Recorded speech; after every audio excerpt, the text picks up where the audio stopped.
జై శ్రీరామ్ అండి. అందరికీ నమస్కారం. అందరూ ఎలా ఉన్నారు? మీరందరూ బాగుండాలని సదా భగవంతుడిని నేను ప్రార్థిస్తాను. ఈరోజు నేను మరో కొత్త శ్లోకంతో మీ ముందుకు వచ్చేసాను. ఈరోజు నేను చెప్పబోయేది శివానందలహరి. శివానందలహరిలో 2 శ్లోకాలు షార్ట్ వీడియోస్ చేశాను. 3వ శ్లోకాన్ని లాంగ్ వీడియోలో దాని తలక అర్థాన్ని చెప్పాను. ఇప్పుడు 4వ శ్లోకం. ఎవరైనా ముందు వీడియోలు చూడనట్లయితే కనుక చూసి లైక్ చేసి షేర్ చేసి సబ్స్క్రైబ్ చేయండి. మన ఫ్యామిలీ కాకపోయినట్టయితే కనుక ఒక్క లైక్ కొట్టి మా ఫ్యామిలీలో జాయిన్ అయిపోండి. ఎప్పుడు నన్ను ఎలానే ఆదరిస్తూ ఉండాలి. ఇప్పుడు 4వ శ్లోకం చూద్దాము.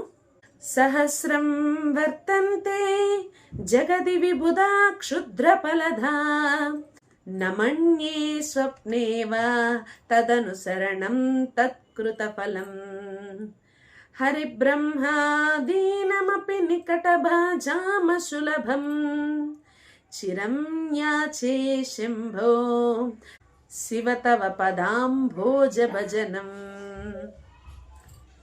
ఇక్కడ శంకరుడు ఏం చెప్తున్నారు అంటే, స్వామి, ఈ లోకంలో నేను ఏం చేస్తానన్నా సరే నాకు నా కోసం అని కాకుండా, అంటే తప్పుడు పనులు చేసే దానికోసం ఎన్నెన్నో డబ్బులు ఇచ్చేవాళ్ళు ఉన్నారు, ఎన్నెన్నో ఆశలు చూపించే వాళ్ళు ఉన్నారు. వాళ్ళందరి ఆశ్రయం నాకు వద్దు. నాకు ఏది కావాలి ఈ జీవితంలో, ఈ జీవనం సాగిస్తున్నందుకు గాను నాకేది కావాలి అంటే, హరిబ్రహ్మాదులకు కూడా సాధ్యము కానిది, అలవి కానిది నీ పాదాల యొక్క శుశ్రూష. నీ పాదాల యొక్క శుశ్రూష చేసుకునే భాగ్యాన్ని నాకు ప్రసాదించు స్వామి అని చెప్పి శంకరుడు మన కోసం అడుగుతున్నారు. ఆయన కోసం ఆయన అడగలేదండోయ్, మన కోసం అడుగుతున్నారు.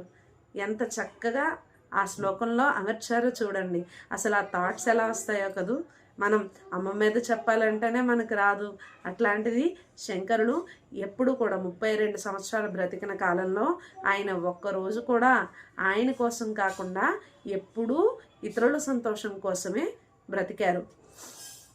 నేను శంకరుల కోసం చెప్పేటప్పుడు అది ఫుల్ వీడియో మీకు చేసి పెడతాను, ఆయన జీవిత చరిత్ర అనేది. ఇప్పుడు శంకరులు శివానందలహరి కోసం ఎలా చెప్పారు అనేది ఈ వీడియోలో నేను మీకు చెప్పాను. ఏంటి, ప్రతి ఒక్క శ్లోకానికి కూడా నేను మీకు అర్థాన్ని చెప్పడానికే ప్రయత్నిస్తాను. ఎంతెంతో మంచి విషయాల్ని చాలా చిన్న శ్లోకాల ద్వారా మనకి అందించారండి. నిజంగా శంకరాచార్యుల వారికి నా వంతు నమస్కారాలు. మరో చక్కటి వీడియోతో మీ ముందుకి నేను వస్తాను. ఇప్పటికీ జై శ్రీరామ్, జై హింద్.